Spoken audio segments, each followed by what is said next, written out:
علماء کرام فرماتے ہیں 5 کام ہیں، بندہ اگر ان پر استقامت اختیار کر لے تو انشاءاللہ عز و جل جنت میں داخل ہو جائے گا۔ نمبر 1، ہر طرح کے گناہوں سے بچے۔ اللہ پاک فرماتا ہے وَنَهَى النَّفْسَ عَنِ الْهَوَىٰ فَإِنَّ الْجَنَّةَ هِيَ الْمَأْوَىٰ، اور نفس کو خواہش سے روکا تو بے شک جنت ہی اس کا ٹھکانہ ہے۔ نمبر 2، دنیا میں تھوڑے ہی پر راضی رہ لے، زیادہ کی تمنا نہ کرے۔ روایات میں ہے ان ثمن الجنت ترک الدنیا، فرمایا دنیا ترک کر دینا جنت کی قیمت ہے۔ نمبر 3، میں نیکیوں کا حریص رہے، کسی بھی نیکی کو چھوڑے نہ اور ہر قسم کی نیکی کرتا رہے۔ مثلا صدقہ دینے کا موقع ملا صدقہ دے، جنازہ پڑھنے کا موقع ملا جنازہ پڑھ لے، علم دین سیکھ لے، نماز پڑھ لے، مسلمانوں سے مسکرا کر بات کرے، غرض جس نیکی کا موقع میسر آتا جائے بس کرتا ہی رہے۔ یہ نہ سوچے کہ یہ تو میرا کام نہیں ہے، بلکہ ہر طرح کی نیکی میں کسی نہ کسی طرح اپنا حصہ شامل کرنے کی بھرپور کوشش کرے۔ کیا خبر وہی ایک مختصر سی نیکی جنت میں داخلے کا سبب بن جائے۔ منقول ہے ایک مرتبہ حضرت ابراہیم بن ادہم رحمۃ اللہ تعالی علیہ حمام میں جانے لگے تو حمام کے مالک نے آپ کو روک دیا اور کہا آپ پیسے دیے بغیر اندر نہیں جا سکتے۔ یہ سن کر آپ رونے لگے اور فرمایا میں یہاں حمام میں خالی ہاتھ نہیں جا سکتا تو نبیوں اور صدیقوں کے گھر یعنی جنت میں خالی ہاتھ کیسے داخل ہو پاؤں گا؟ اللہ اکبر اللہ اکبر اللہ اکبر۔ تو واقعی بات تو سوچنے کی ہے۔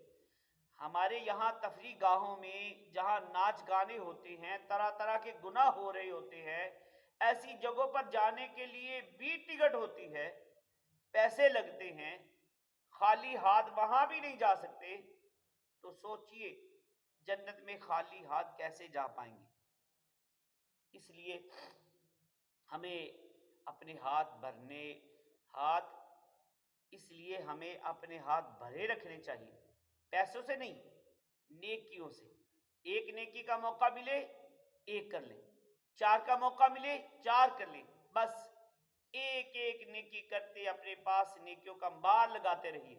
میاں محمد بخش رحمۃ اللہ تعالی علیہ اشاروں کی صورت میں ہمیں سمجھاتے ہوئے فرماتے ہیں لوئے لوئے بھر لے کڑیے جے کچھ بانڈا پرنا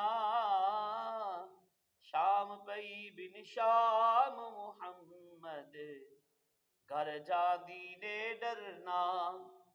آپ فرماتے ہیں اے شخص اپنے اعمال کے برتن کو جتنا نیکیوں سے بھرنا چاہتے ہو آہستہ آہستہ بڑھتے رہو، نیکیاں کرتے رہو۔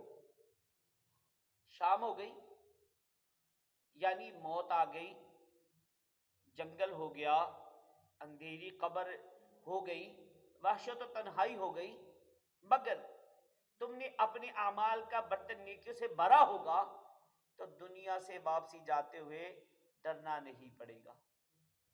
چوتھا نیک عمل جو جنت میں لے جائے گا وہ ہے دعاؤں کی کثرت۔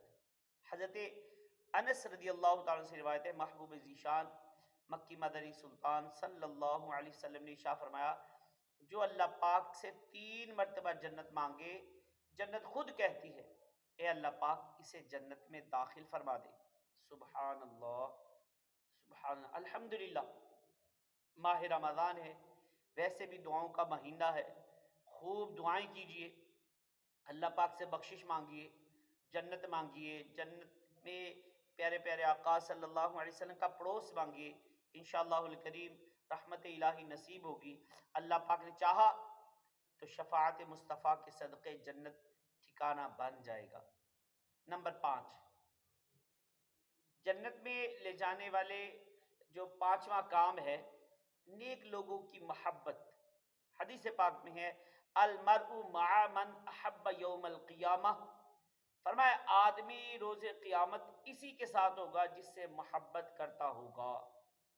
مثال کے طور پر ہم غوث پاک رضی اللہ تعالیٰ عنہ جیسی اعلیٰ ترین نیکیاں کرنا چاہتے ہیں، ہم نکمے تو نہیں کر سکیں گے، لہذا غوث پاک کے ساتھ محبت کیجئے، انشاءاللہ عز و جل جنت میں غوث پاک کا پڑوس نصیب ہو جائے گا۔ صلو علی الحبیب۔ اسی طرح نیک لوگوں کے ساتھ اپنا تعلق بنائے رکھیے، آخرت کی بہتری کے لیے، اپنی دنیا اور آخرت دونوں کو بہتر بنانے کے لیے اچھی صحبت اختیار کیجیے۔ اللہ پاک مجھے اور آپ کو عمل کی توفیق عطا فرمائے، آمین، بجاہ النبی الامین صلی اللہ علیہ وآلہ